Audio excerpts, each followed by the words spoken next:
Today I'm here with Maija Setälä, Professor of Political Science at the University of Turku.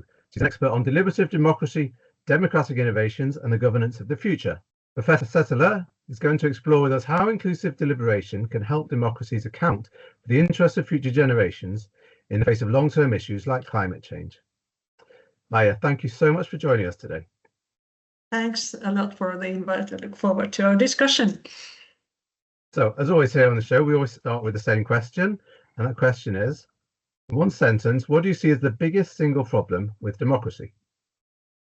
Well, this is a really difficult question, but I'll try to put it in one single sentence. So basically, we're facing increasingly complex environmental and technological challenges, and this is combined with growing tendencies towards simplistic and populistic political discourse. Okay, so let's dive into your work. So let's start with deliberation. Can you explain quickly for listeners what deliberative democracy is and how it differs from other ways of making democratic decisions? Well, first of all, I think deliberation is something that is needed in all democratic systems in order for them to function properly. So I think it is not a different kind of model for democracy. It's something that is essential for every democratic system. So deliberation in general is kind of a form of communication where people engage in equal terms, justify their positions to each other, and listen to others' views and are ready to revise their views based on what they hear. So this really requires communication, reflection, listening, and other things. That it is really about communication in order to create this kind of common understanding on how to resolve political issues. So it's about talking to each other and listening rather than just party political bashing heads against each other. More or less, yeah. Yeah. So you talk in a recent article about there being three different types of deliberation. Can you tell us a little bit about those different types? You talk about Habermasian, inquisitive, and inclusive. So what do those three different types mean? These are all aspects of democratic deliberation and which emphasize somewhat different normative criteria and also different processes which would be characteristic to the democratic deliberation. Basically, Habermasian deliberation is something that emphasizes this kind of mutual justification and also the quality of justification, the epistemic aspects of deliberation. It's been criticized for being unrealistic in the realm of politics, which is very much characterized by self-interests. And this integrative deliberation is trying to account for that. So it emphasizes the idea of finding mutually acceptable solutions, deliberation as process where people are trying to accommodate their views in relation to what they hear from others and finding solutions that are acceptable to all. Inclusive deliberation is maybe even more coming from the normative perspective, emphasizing the problem that deliberative processes may not always account for the interest of those who are affected. So it may be exclusionary for certain interests, either within the political community or those who do not belong to the demos. So it comes more from the perspective of trying to make deliberative processes such that they also are fair and provide just decisions. So that is the kind of it's more normative in that respect. Great. So one of the things central to your work is the idea that deliberation can help us with what you call wrongful short-termism, the short-termism of democracy as we know it. Can you say a little bit more about why existing democracies are short-term and why that's such a concern today? There is this issue of democratic myopia. So we tend to focus on the short-term concerns what is at hand.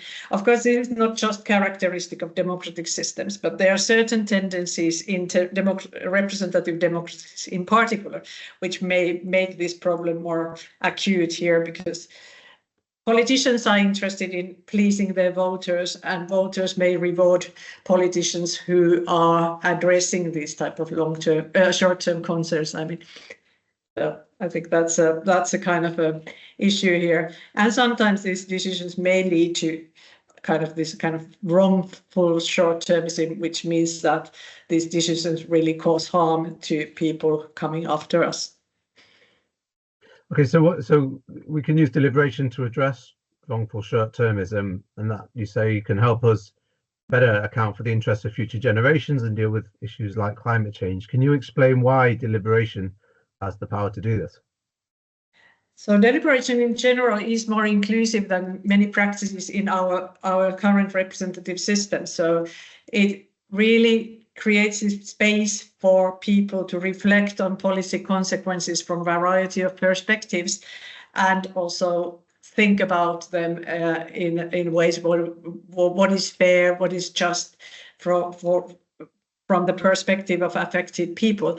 So in general, I think deliberative processes tend to be more long-termist than the current practices of representative democracy.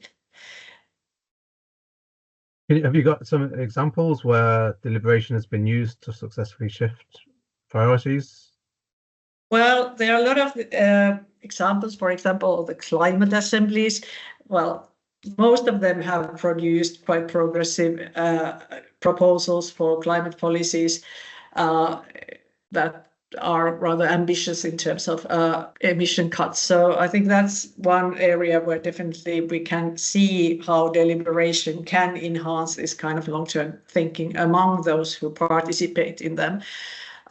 We have also organized some deliberative events where people have also been specifically encouraged to consider long-term consequences of policy choices, and we can see that people can be encouraged in these settings to think ahead and think about the future concerns of future people. So tell us a little bit more about that. How do you encourage people to think long-term in these settings? So I think it is quite a demanding task. So it is psychologically demanding. You need to motivate people. You have to have certain types of incentives to encourage them to do so. So there may be specific procedures to help people to visualize the future and future consequences of policy choices. But you also need to provide them with information, different scenarios of future. So I think it is complex, and you really need to do it by design. It doesn't necessarily come spontaneously, even in a deliberative process.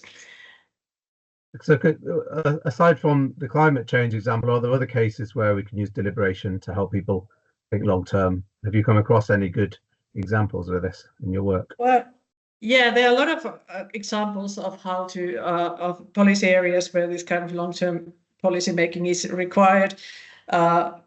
Management of natural resources and infrastructure decisions, and also a lot of policy decisions actually have long-term consequences while we don't necessarily know about them, so they may come unanticipated. So in a way, maybe we should not think in terms of long-term decisions that what we actually can anticipate. So that sometimes these effects are such that we don't really know. So I think a lot of policy areas, or maybe all policy areas, actually have these long-term consequences if you really think about it that way. Yeah. So I want to talk to you about pitfalls of inclusive deliberation, which you're quite candid about in your work. Can you tell us a little bit about what some of the pitfalls of this kind of process are, and how you can avoid them?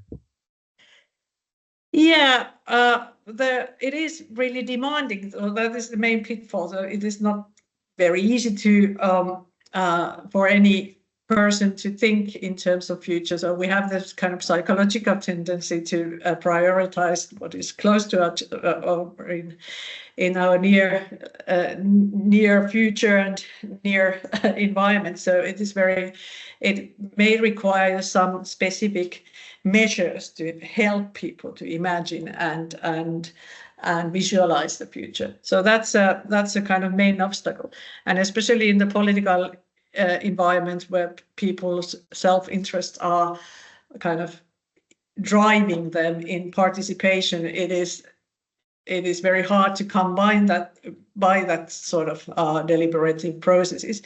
So often these more long-term deliberative processes are kind of somehow isolated or insulated from the main political processes in representative systems, which may make them kind of rather toothless and powerless in our political systems. So they remain something which are kind of at the margins of politics. Yeah. Do you think there's anything we can do about that so that we don't have citizens' assemblies and then nothing happens? How can we integrate them into actual political decision making? Yeah, that's. I think there are ways to do that. I think there are very interesting models, like the idea of a randomly selected second chamber to scrutinize decisions based on their ability to, or their the kind of posterity impact statements related to policy decisions. That's Michael Mackenzie's idea. I think that's a very good idea because it's also something that doesn't make the distinction between kind of long-term and short-term issues. So I think that's a very good idea. Yeah. Tell us for the listeners, what are these posterity impact statements? What do they involve? Well, that would be a kind of impact statement which just looks further into future. So really looking at the policy impacts further in the future. But I guess in all good quality representative democracy, we are doing impact statements when we are making political decisions, but this would just look further to the future and really trying to account for these long-term consequences more systematically. And then this randomly selected second chamber would scrutinize them and try to evaluate the quality of these statements. So I think that would be a good model. Maybe not very realistic. So I think there's a kind of second level lack of incentive to take these long-term issues more seriously in our representative political systems. So we have these obstacles to incorporating deliberation in the existing structures, and they tend to sit outside of them in things like citizens' assemblies. Does that mean that the prospects for integrating them at a more global level are even bleaker? Are we limited to using citizens' assemblies locally? I mean, there are global assemblies, global climate assembly. Do you think there could ever be a way to integrate these global assemblies into actual decision making in a more kind of concrete way? Well, there are quite a few assemblies at the EU level at the moment, but the EU, of course, is a kind of this technocratic system. So maybe there is a more call for this type of new innovative ways of engaging people to legitimize the policies there, which may be regarded as problematic as well. At the global level, of course, now it seems that all kind of global institutions are in crisis at the moment. This doesn't mean that there's no need for, maybe there's even more need for global citizen deliberation, but of course that is probably something that would come up from not the kind of existing political institutions there, or because they seem to be in crisis. I suppose in current situation where this crisis frame is all over at the national level, at the EU level and global level, maybe the kind of prospects of long-term thinking in general are not that great, unfortunately. Yeah.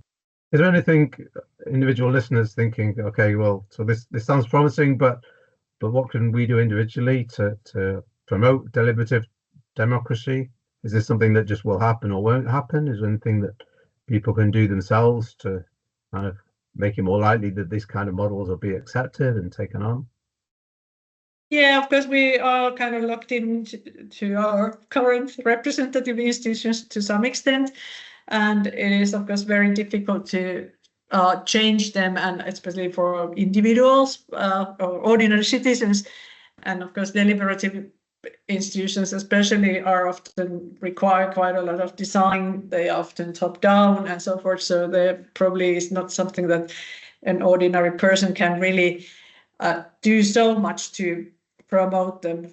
Because in some movements like Extinction Rebellion, that this kind of deliberative forums had a rather strong role, but yeah, so that's a other thing. But of course, there are other democratic innovations and democratic ways of participation. So maybe we should keep that in mind. So deliberative institutions are just one, and we should also look at the kind of wider public sphere and try to influence there and try to bring up these viewpoints in this context.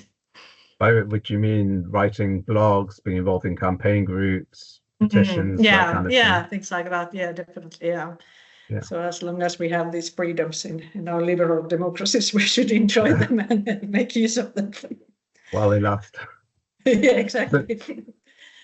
What's been the most surprising or inspiring thing you've learned from studying deliberative processes?